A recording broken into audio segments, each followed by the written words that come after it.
dahil na po sa quick and easy, simple home recipe.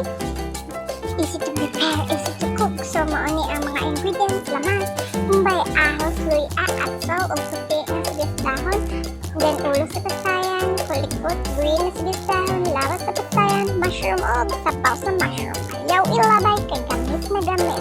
So, are you ready? Let's start to cook. So first, syempre, sugod ito sa pinaka-basic ang pag-saute sa atong bombay o ahos. And then, i-add na to ang atong ginger or luya.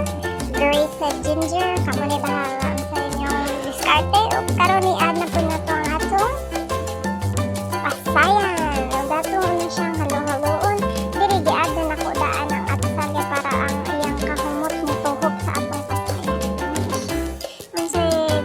Tagalog anong to, basta mo na nasa. So, dili ako lang gibali-bali ni pasayan para maluto ang itig-kapikas niya ba na doon. So, okay na sa atong taon-taoran. Tapos, butangan din na to og sabaw sa mushroom.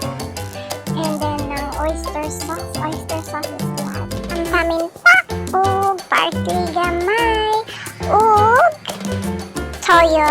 And then, next is ang ulo sa pasayan. I-add na to. O gato siyang pabukalan, mix. O pagbukal, i-add ang mushroom.